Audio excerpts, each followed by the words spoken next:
Hi అండి, అందరికీ నమస్కారం. Welcome to Kirak cooking diaries channel. ఈ ఛానల్ అయితే నా కొత్త ఛానల్ ఫ్రెండ్స్. కాస్త కొత్తగా చూస్తున్న వాళ్ళు సపోర్ట్ చేసి లైక్ చేసి షేర్ చేయండి. ఇక్కడైతే నేను నెల్లూరు స్టైల్లో చేపల పులుసు అయితే చేస్తూ ఉన్నాను.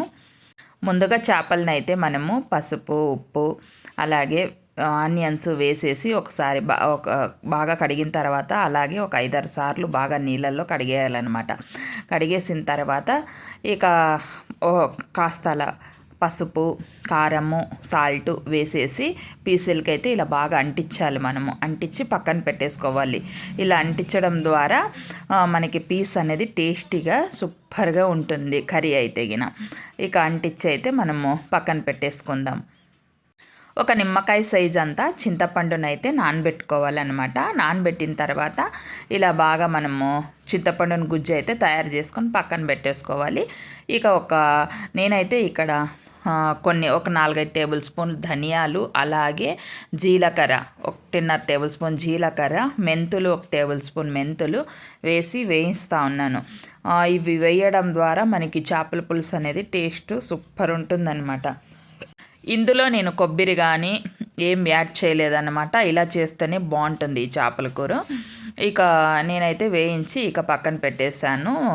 ఇక ఇదే పాత్రలోనే మనము ఆయిల్ వేసేసుకొని, అలాగే ఆయిల్ హీట్ అయిన తర్వాత ఆనియన్స్ కూడా వేసేసుకొని, ఇక ఆనియన్స్ కాస్త కలర్ వచ్చిన తర్వాత కొంచెం కరివేపాకు, అలాగే పచ్చిమిర్చి చీలికలు ఒక 2 వేసేసుకొని, టమాటాలు కూడా ఒక 2 వేసేసుకొని ఒకసారి బాగా కలిపేసుకోండి. ఇక మనం ముందుగా వేయించి పక్కన పెట్టుకున్నాం కదా, ఇవి కూడా మనం మిక్సీకి అయితే వేసేసుకోవాలన్నమాట. ఫస్ట్ ధనియాల్లో ఇవన్నీ వేసేసుకున్న తర్వాత ఆ తర్వాత వెల్లుల్లి కూడా వేసుకొని కొన్ని నీళ్ళు కూడా వేసేసుకొని ఇలా పేస్ట్లా చేసుకోవాలి. ఇక ఈ పేస్ట్ అయితే మనము వేసేసుకోవాలన్నమాట. వేసేసుకొని ఆ మిక్సీ జార్ కడిగిన నీళ్ళు కూడా వేసేసుకొని ఒకసారి బాగా కలిపేసుకోండి. ఇప్పుడు కొంచెం అలా పసుపు వేసేసుకోండి. అలాగే టేస్ట్కి తగినంత సాల్ట్ వేసేసుకోండి. నేనైతే ఇక్కడ ఒక 2 టేబుల్ స్పూన్లు అయితే సాల్ట్ వేసాను. ఇక అలాగే స్పైసీగా తగినంత కారం కూడా వేసేసుకొని, ఇక నేనైతే ఇక్కడ 2.5 టేబుల్ స్పూన్లు కారం అయితే వేసుకున్నాను అనమాట. వేసుకొని ఒకసారి బాగా కలిపేసుకోండి. ఆ కారం అనేది అంత ఎరుపు లేదనమాట. కారం ఎరుపు ఉంటే గిన కూర అనేది రెడ్ కలర్ వచ్చేస్తుంది. ఎర్రకారం అయితే అయిపోయింది ఇంట్లో, అందుకని అంత ఎర్రగా లేదు కూర. ఇక చింతపండు గుజ్జు అయితే మనము ఇక పిండేసుకోవాలన్నమాట.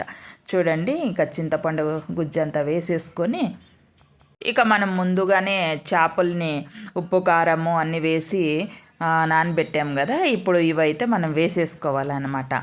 ఇక చూడండి, ఇలా బాగా ఎసురు మరిగేటప్పుడు వేసుకోవాలి. వేసుకొని ఒక 10 నిమిషాల కింద ఎక్కువేం ఉడికి రాదనమాట. తొందరగా ఉడికిపోతాయి చేపలు. ఆ ఎసురు అనేది బాగా ఉడకాలి మనకి. చేపలు మాత్రం 10 నిమిషాలు అంతే అనమాట. అన్నీ వేసేసుకొని మూత పెట్టి ఒక 10 నిమిషాలు ఉడికిచ్చామంటే టేస్టీ నెల్లూరు స్టైల్లో చేపల పులుసు అయితే మనకి రెడీ అయిపోతుంది. చాలా అంటే చాలా రకాలుగా చేస్తారు ఈ చేపల పులుసు అయితే. ఇదొక రకం స్టైల్ అనమాట. కొబ్బరి కూడా వేసి చేస్తారు.